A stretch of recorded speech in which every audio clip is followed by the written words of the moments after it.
మేడారం మహాజాతర ప్రారంభమైంది.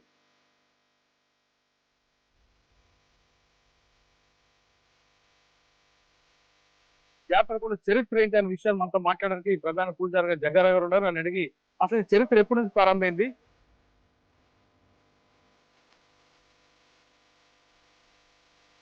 ఇంత పెద్ద జాతర లక్షలాది మంది కోటి మంది కూడా వచ్చే అవకాశం కానీ ఈ జాతరకి దీనికి ఉన్న చరిత్ర ఏంటి, ఇంతమంది భక్తులు ఇక్కడ రావడానికి ప్రధాన కారణం?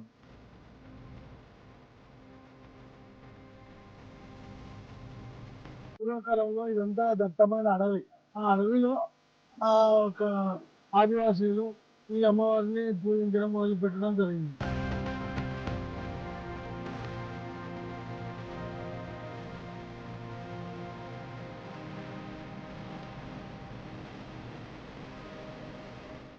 మేడారం మహాజాతర ప్రారంభమైంది. ప్రస్తుతం మేడారం మహాజాతరకి ఎంతమంది వస్తారు, అసలు జాతరకున్న చరిత్ర ఏంటి అనే విషయాన్ని మనతో మాట్లాడడానికి ప్రధాన పూజారిగా జగ్గారావు గారు ఉన్నారు. అని అడిగి అసలు చరిత్ర ఎప్పటి నుంచి ప్రారంభమైంది, దీనికి విశేషం ఏమైనా ఉంది, ఇది కేవలం తెలంగాణ రాష్ట్రం కూడా దేశం నలుమూల నుంచి కోట్లాది మంది భక్తులు రావడానికి ప్రధాన కారణం ఏంటి విషయాన్ని సార్ చెప్తారా? నమస్తే. మేడారం ఇది కేవలం తెలంగాణ రాష్ట్రం, ఆంధ్రప్రదేశ్ కాకుండా దేశం నలుమూలను గిరిజనులందరూ కూడా వస్తారు. ఇంత పెద్ద జాతర లక్షలాది మంది కోటి మంది కూడా వచ్చే అవకాశం కనిపిస్తుంది. ఈ జాతరకి దీనికి ఉన్న చరిత్ర ఏంటి, ఇంతమంది భక్తులు ఇక్కడ రావడానికి ప్రధాన కారణం?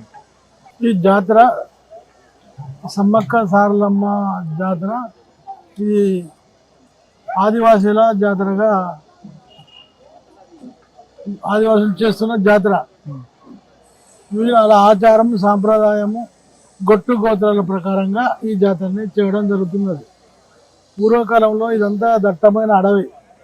ఆ అడవిలో ఒక ఆదివాసీలు ఈ అమ్మవారిని పూజించడం మొదలుపెట్టడం జరిగింది. నియర్లీ ఒక 700 సంవత్సరాల నుండి అమ్మవారిని పూజించడం జరిగింది. అప్పటి నుండి 700 సంవత్సరాలు మేము పూజలు చేస్తూ వస్తూనే ఉన్నాము. ఈ చేసే క్రమంలో ఇక్కడ దట్టమైన అడవులలో కొన్ని వనమూలికలు కూడా లభ్యమయ్యేది. వాటినే ఎక్కువ నమ్ముకొని ఇక్కడ అమ్మవారి దగ్గర దొరికిన బండారి అంటే పసుపు కుంకుమ అన్నట్టు, బండారి అంటే ఇవి లభ్యం కావడం వల్ల అక్కడ ఉన్న అమ్మవారి పసుపు కుంకుమ, బెల్లము, బంగారం అవి తీసుకుపోవడం వల్ల భక్తులకు చాలా అతిప్రమైన భక్తి. అట్లా ఒకరి ద్వారా ఒకరికి సమాచారం ఇవ్వడం వల్ల అధిక జనాలు అవుతున్నారు. అందులో ప్రభుత్వాలు కూడా ఏ ప్రభుత్వం వచ్చినా కొద్దిగా డెవలప్ చేస్తూ వస్తున్నది. డెవలప్ చేస్తున్న తరుణంలో భక్తులు కూడా ఆదివాసులే కాక ఆదివాసేతరులు కూడా వచ్చి అమ్మవారిని పూజించుకోవడం జరుగుతున్నది. ఆ పూజా విధానంలో ఈ భక్తులకు వాళ్ళు కోరుకున్న కోరికల్ని అమ్మవారు తీరుస్తుంది కనుక భక్తులు అధిక సంఖ్యలో అమ్మవారిని దర్శించుకొని వెళ్తున్నారు. అంటే జాతర 700 సంవత్సరాల ప్రారంభమైన జాతరకి పూజా విధానం ఎలా ఉంటుంది, అంటే గద్దెలు ఎప్పుడు తీసుకొస్తారు, ఎన్ని రోజులు పెడతారు, ఎన్ని రోజులు ప్రధాన జాతర జరుగుతారు? అయితే ఈ అమ్మవారిని స్థాపించడం వల్ల 3వ గోత్రము 5వ గోత్రము ఈ 2 గోత్రాల కలయికే ఇక్కడ అమ్మవారు స్థాపించబడ్డది. ఇది బుధవారం రోజున ఈ కార్యక్రమాలలో, అమ్మవారి పూజ కార్యక్రమాలలో బుధవారం రోజున కన్నెపల్లి నుండి సారలమ్మ దేవతను తీసుకొస్తారు.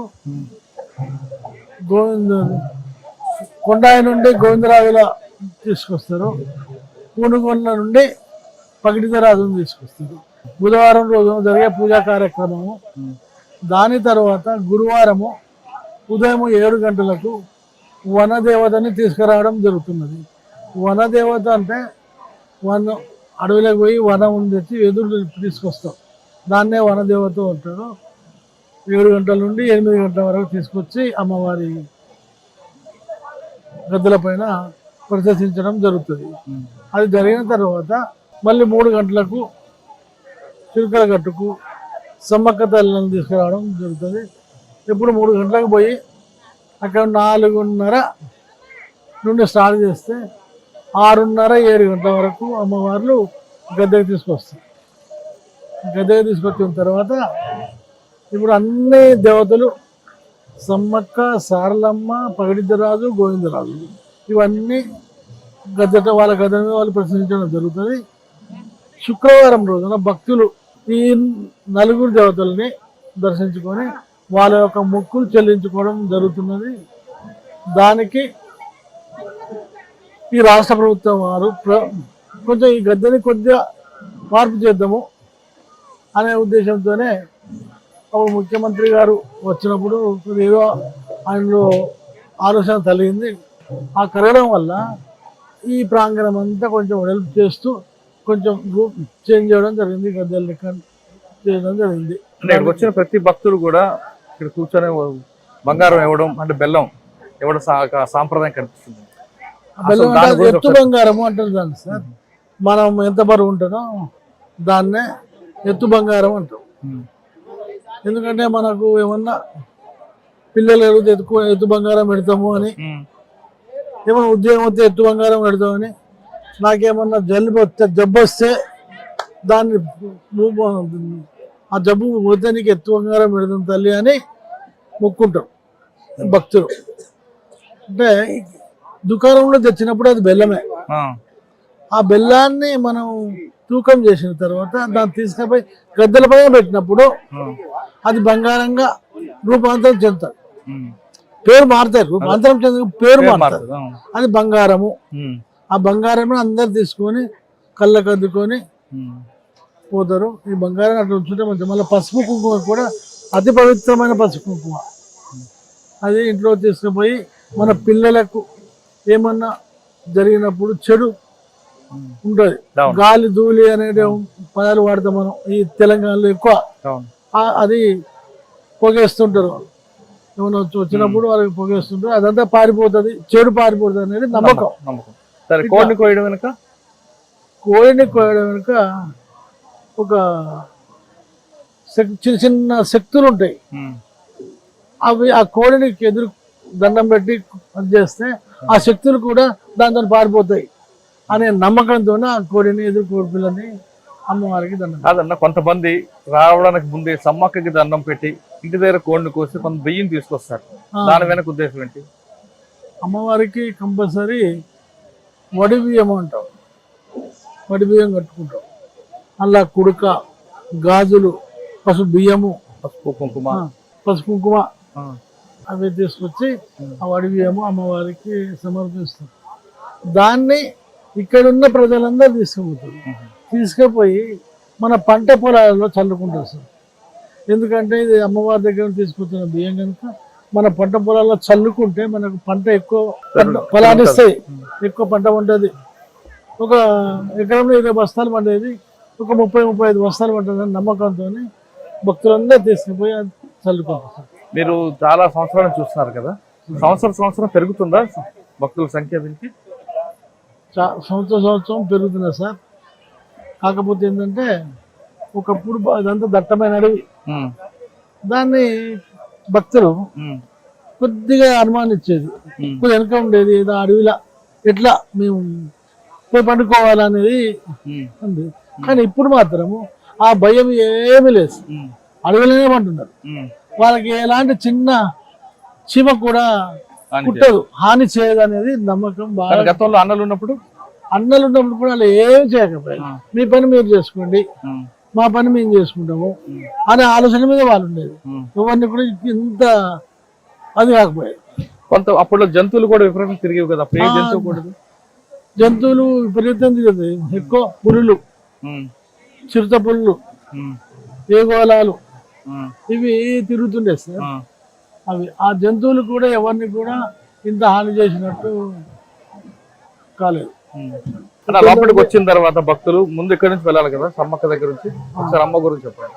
ఎందుకంటే సమ్మక్క దేవత వస్తే టోటల్ అమ్మవార్లని కూడుకొని ఈడ పెట్టుకుంటుంది అనే నమ్మకంతో అందరిని పిలిపించుకొని సమ్మక్క అందరి దేవతలు పిలిపించుకొని మీరు మీ దేవతల మీద ప్రసిద్ధించండి, నేను తర్వాత వస్తాను, నేను వస్తే మీకు ఎలాంటి హాని కలగదు, భక్తులు కూడా బాగుంటారు అనే దాని మీదనే సమ్మక్క వచ్చి ఇక్కడ చేసి వాళ్ళందరికీ అభయం ఇస్తున్నట్టు వచ్చిన భక్తులందరూ చాలా ఆయుర్వేదాలతో ప్రశాంతంగా ఉంటారు అనేది నమ్మకం సార్. సమ్మక్క తర్వాత ఎక్కడికి వెళ్ళాలి? సారక్క దగ్గర. సారక్క కడబెల్లి నుండి వస్తుంది సార్. ముందే సారక్క వచ్చి కూర్చుంటది. ఇక్కడ గుడి ఉంటది, మేడారంలో గుడి ఉంటది. సార్లమ్మ గుడికి వచ్చి సమ్మక్క అనుమతి తీసుకొని వచ్చి ఉంటుంది. తర్వాత పగిడిద్దరాజు కూడా అంతే, గుడికి వెళ్ళి అమ్మవారి అనుమతి తీసుకొని ఇక్కడికి వచ్చుకుంటారు. మళ్ళీ గోవిందరాజు సేమ్ అమ్మవారి అనుమతి తీసుకొని ఇక్కడికి వస్తారు. తర్వాత అప్పుడు సమ్మక్కని తీసుకొచ్చి ఇక్కడ ప్రదర్శిస్తారు. ఎన్ని రోజులు జాతర ఉంటుంది? మొత్తం 4 రోజుల జాతర. 4 రోజులు. అప్పుడు భక్తులు ఎంతమంది ఉంటారు? భక్తులు 1,25,30,000 దాకా వస్తుంటారు సార్. ఈసారి కొంచెం పెరగాలి అనే, అంటే అప్పటికి ఇప్పటికి బాగా పెరిగింది కాబట్టి స్థలం కూడా పెరిగింది కదా, భక్తుల సంఖ్య పెరిగే అవకాశం కనిపిస్తుందా? పెరిగే అవకాశం కనిపిస్తుంది సార్. ఒక 50 లక్షల దాకా, 1,50,00,000 దాకా పెరుగుతుందని మా అంచనా సార్. అది ఛత్తీస్గఢ్ నుండి ఎక్కువ జనాలు వస్తుంది. ఇప్పుడు మేడారం జాతర గురించి ప్రధాన జగ్గర గారు చెప్పిన తర్వాత వెంకన్న ఉన్నారు, ప్రస్తుతం వెంకన్న గారు ఉన్నారు. వెంకన్న గారు అడిగి మరిన్ని విషయాలు తెలుసుకుందాం. జాతర, మేడారం జాతర అనగానే తెలంగాణ రాష్ట్రమే కాకుండా చుట్టుపక్కల రాష్ట్రాలు, దేశంలో ఉన్న గిరిజనులందరూ కూడా చాలా సంతోషం వ్యక్తం చేస్తారు. ఎప్పుడు 2 సంవత్సరాలకు జాతర వస్తుందా అని ఆనందంతో ఉంటారు. అలాంటి జాతర వచ్చింది.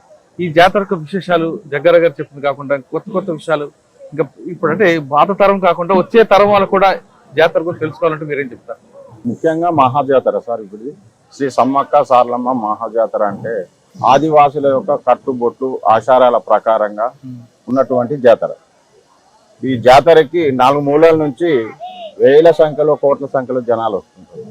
ఛత్తీస్గఢ్ కానీ, మహారాష్ట్ర కానీ, ఒరిస్సా కానీ, నానా రకాల దేశాల నుంచి కూడా, మన ఉండిలల్లో కూడా విదేశీ కైన్స్ కూడా, డాలర్స్ కూడా పడుతుంటాయి. అట్లా భక్తులు అధిక సంఖ్యలో వస్తుంటారు. ఎందుకంటే ఆదిశక్తులు, కనపడని శక్తులు.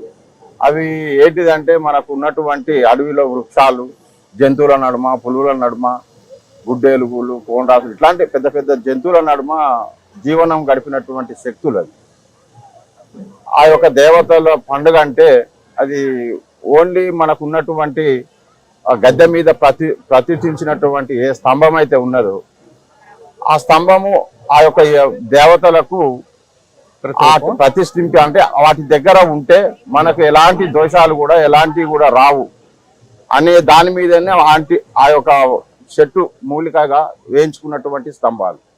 అక్కడికి నా భక్తులు వస్తే వాళ్ళు నా గద్దెను టచ్ చేస్తే వాళ్ళకు కూడా ఏదైనా పీడ దోషాలు ఏదైనా ఉంటే అవి కూడా తొలగిపోతాయి, వాళ్ళు కోరుకున్న కోరికలు నెరవేరుస్తాయి. అదేవిధంగా బండారి అంటే పసుపు కుంకుమ కలుస్తేనే బండారి అవుతుంది. ఆ బండారిగానే సమ్మక్క తల్లి దగ్గర కానీ, సార్లమ్మ తల్లి దగ్గర కానీ, గోవిందరాజు దగ్గర కానీ, పడిగిద్దరాజు దగ్గర కానీ అవి పెట్టుకుంటే వాళ్ళకున్న ఏవైనా తొలగిపోతాయి, వాళ్ళ కోరికలు నెరవేరుస్తాయి. కాబట్టి ఆ పసుపు బండారే ఇవాళ ఉదాహరణకు చూసుకుంటే ప్రతి ఇంటిలో ఉదయాన్నే లేవంగానే మనం ఎట్లా పూజలు చేసుకుంటప్పుడు కానీ పసుపు బండారే వాడతాము, నుందుట కుంకుమ పెట్టుకుంటాము, పూజలు చేసినప్పుడు కడపలకు కానీ ఇట్లా ముగ్గేసినప్పుడు కానీ బండారే ఉంటుంది. కాబట్టి ముత్తైదేవుగా ఆ తల్లుల యొక్క కోరికలు ప్రతి ఇంట్లో ఉండే విధంగా తల్లులు కోరుతాయి. కాబట్టి అందుకని అధిక సంఖ్యలో భక్తులు వస్తూ ఉంటారు, తల్లులను దర్శించుకుంటారు.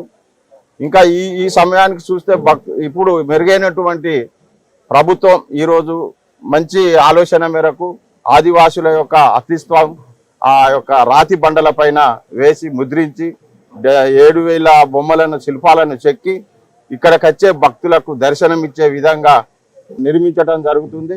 ఒక 20 ఫీట్లు అటొక్క 20 ఫీట్లు అంతా వెడల్పు చేసి భక్తులకు 10,000 మంది ఒకసారి దర్శనం చేసే విధంగా. గతంలో 4 గద్దెలు పక్క పక్కకు ఉండే, దర్శనం ఇచ్చేటప్పుడు లాస్ట్కి పోయి మళ్ళీ ఫస్ట్కి వచ్చే విధంగా భక్తులు చాలా ఇబ్బంది పడేవాళ్ళు. ఆ క్రమంలో మా పూజారుల యొక్క సలహాలు, మా యొక్క పెద్దల సలహాలు తీసుకొని ఈరోజు ప్రభుత్వం ముందడుగు వేసి 4 గద్దెలు సమానంగా చేసి వాటికి దర్శనం ప్రతి ఒక్కరు టచ్ అయ్యేదాకా, మంచిగా దర్శనం ఇచ్చేదాకా తల్లులు తండ్రులు లైన్లో ఉన్నారు. కాబట్టి అందరికీ మంచి మెరుగైన సదుపాయం కల్పిస్తున్నారు. అన్ని రకాలుగా భక్తులకు అక్కడ వాటర్ స్పెషాలిటీ కానీ, రోడ్లు కానీ, భక్తులకు ఇళ్ళకు లోన కష్టానికి ఒక 10,000 మంది ఒకసారి వెళ్ళిపోయేటట్టుగా. ఎందుకంటే మా అంచనా పోయినసారి 1,20,00,000 మా జగ్గారావు అధ్యక్షుడు పూజారి గారు చెప్పినట్టుగా ఈసారి 2 కోట్ల పైసలకు వచ్చేటానికి అవకాశం ఉంది. ఎందుకంటే ఈ యొక్క దీని ఏమంటారు సార్ ఇప్పుడు చేసిన ఈ మాస్టర్ ప్లాన్ యొక్క ప్రకారం అది ముందే వెళ్ళిపోయింది, ప్రచారం అయిపోయింది, బాగా ప్రచారం అయిపోయింది. కాబట్టి ఇంకెంత మంచిగా ఉన్నాయో దగ్గరికి పోయి చూడాలి, అమ్మల్ని దర్శనం చేసుకున్నప్పుడు కానుకలు వాళ్ళకు సమర్పించాలి, మా బాధలు చెప్పుకోవాలనే మీద చాలా మంది భక్తులు ముందొస్తూ మొన్న కూడా ఆదివారం రోజు ఒక 3-4 వేల మంది వచ్చిపోవటం జరిగింది. ఇంకా ఇప్పుడు ఇక పెరుగుతూనే ఉంది కానీ తగ్గటం లేదు. భక్తులు ఇంకా అలా కోరికలు తీర్చే తల్లులుగా ఉన్నారు కాబట్టి కంపల్సరీ భక్తులు అధిక సంఖ్యలోనే వస్తారు. ప్రభుత్వం కూడా ఫ్రీ బస్సు అనే దాని మీద కూడా కొంత ఉంది. అన్ని పకడ్బందీ బస్ స్టాండ్లు కానీ, క్యూ లైన్లు కానీ, వాటర్ స్పెషాలిటీ కానీ, రోడ్లు కానీ అన్ని విస్తారంగా వెడల్పోయినాయి. భక్తులకు అన్ని సౌకర్యాలు ప్రభుత్వం ముందు చొరవ తీసుకుంటుంది. దానికి ఇది కాకుండా ప్రభుత్వం చేస్తుంది, ఆలయం తరపున మీరు చేస్తున్నారు. ఇక్కడికి వచ్చే భక్తుల నుంచి ఎలాంటి సహకారం కావాలి? ఇక భక్తుల కంటే మేము కోరుకునేది ఒకటే, వాళ్ళు ఏ విధంగానైతే నానా కష్టాలు పడి ఎక్కడి నుంచో అమ్మవారిని దర్శించడానికి వస్తున్నారు కాబట్టి ఇక్కడ ఉన్న పోలీస్ డిపార్ట్మెంట్ శాఖ కానీ వాళ్ళకు మంచిగా స్పెషాలిటీ కల్పించి వాళ్ళకు దర్శనం భాగ్యం కలిగేదా చూడాలని చెప్పి మేము అనుకుంటున్నాం. మహాజాతరకు వచ్చే భక్తులందరూ కూడా ప్రభుత్వాన్ని సహకరించాలి. ఇక్కడ ఉన్న పోలీస్ డిపార్ట్మెంటే కాకుండా మిగతా డిపార్ట్మెంట్ సహకరిస్తే ఖచ్చితంగా వచ్చిన అందరూ కూడా గద్ద దగ్గరకు వెళ్ళొచ్చు, వాళ్ళు తాకొచ్చు, మీరు అనుకున్న కోరికలు నెరవేర్తాయంటూ వెంకన్న చెప్తున్నారు. ఇది మేడారం మహాజాతర నుంచి ఎక్స్క్లూజివ్. వచ్చే వారం మరో విషయంలో మళ్ళీ కలుద్దాం. అంతవరకు నమస్తే, థ్యాంక్ యూ. నిజంగా ప్రస్తుతం ఉన్నటువంటి సమాజం దేనికి ప్రయారిటీ ఇస్తుంది? ఆర్థిక సంబంధాల చుట్టూ మాత్రమే తిరుగుతోంది. మళ్ళీ ఎన్నికలంగానే చాలా విరక్తి కలుగుతున్నాం. మంచి అనిపిస్తుంది కదా, లేడీస్ కూడా ఛాలెంజింగ్ జాబ్స్ చేసినప్పుడు చాలా బాగుంటది. ట్రాఫిక్ అసిస్టెంట్స్ గా నియమించిన ట్రాన్స్జెండర్స్ అందరితో సాల్యూట్ చేయించుకుంటున్నారు. ఫుడ్ డెలివరీ ఇవ్వటానికి వెళ్ళినటువంటి డెలివరీ బాయ్ అనిల్ పై కళ్ళ ముందు పెళ్ళండి